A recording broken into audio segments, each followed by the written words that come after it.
And welcome to the Complaints Department, where complaints are welcome. Tonight, I'm joined by 4 grumbling guests. On my right is Jimmy Carr and Sara Barron, and on my left, Baroness Warsi and Russell Kane. On the show this evening, we'll be sifting through some of the finest complaints this country has to offer. Tonight, our 2 teams will battle it out over a series of rounds all about the nation's ability to go the extra mile just to prove a point. For example, here's what one couple received through their letterbox from a neighbour.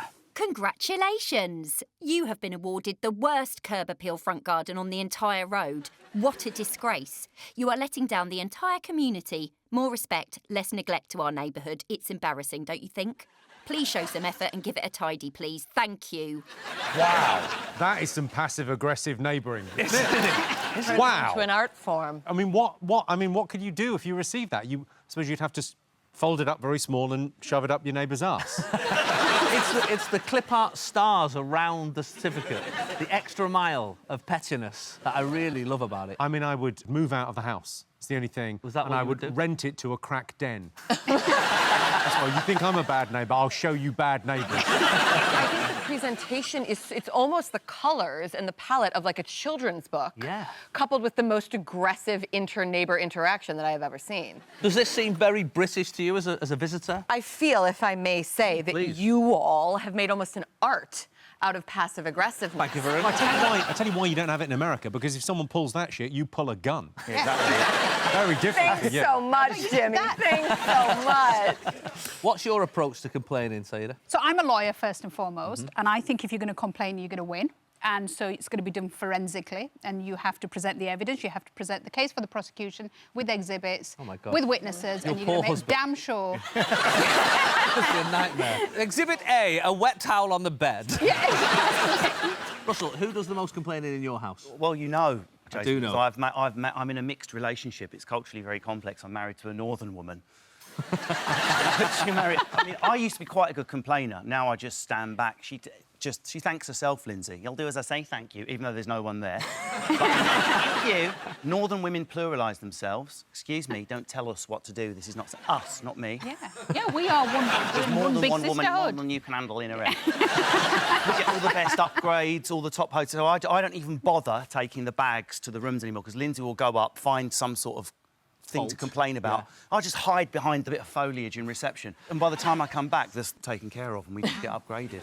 But that's just because we sound better in the north, you know that. People hear your accent and they just think, they turn off, they just think rubbish. Whereas when we start talking, and that's why Lindsay gets what she gets, because she sounds better, we're trusted, we've better accents. She does the announcement hand as well. I want to talk about the state of your hotel room, thank you.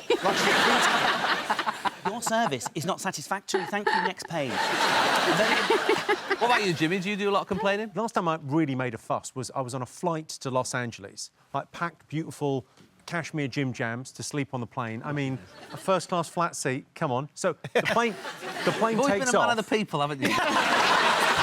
Listen, you can't hide it forever. So the plane's taking off. I've already got changed. As soon as I got on, I went, I'll put my comfies on, I'm going to sleep. So the plane is just going to sort of taxi. It just takes off, and someone that had been in that seat before had had a salad, and they had somehow spilt the oil into a bowl. There was a bowl of oil just above the seat, and it just caked me. As we took off, just caked me in... So I was dressed. I was fully dressed in oil. And I've been oiled up before, but always, you know, it's been on my terms. Consensually in a safe space. I was, like, fully dressed. Gosh, yeah. I smelt incredible. I smelt delicious. But sometimes things go wrong. You just sort of go, who can you blame? Yeah, of course.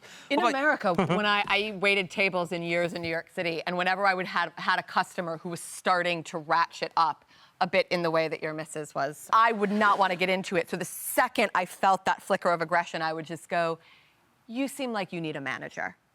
Which was, if I may say, a brilliant way of, like, extraditing yourself from the conflict while really pissing off that person. I've done waiting jobs or worked in shops or call centres. There is a point that you think, I'm not being paid enough now to deal with this. I remember being 19 in an insurance call centre. Someone was giving it me so loud, so annoying. And I said, I'm just going to pop you on hold 1 second and get you a manager. And I put the headset down, put them on the hold music. I put my coat on. I just went home. Yep. Are they still on hold They now? might still be on hold now. Someone's still going, it's been 24 years.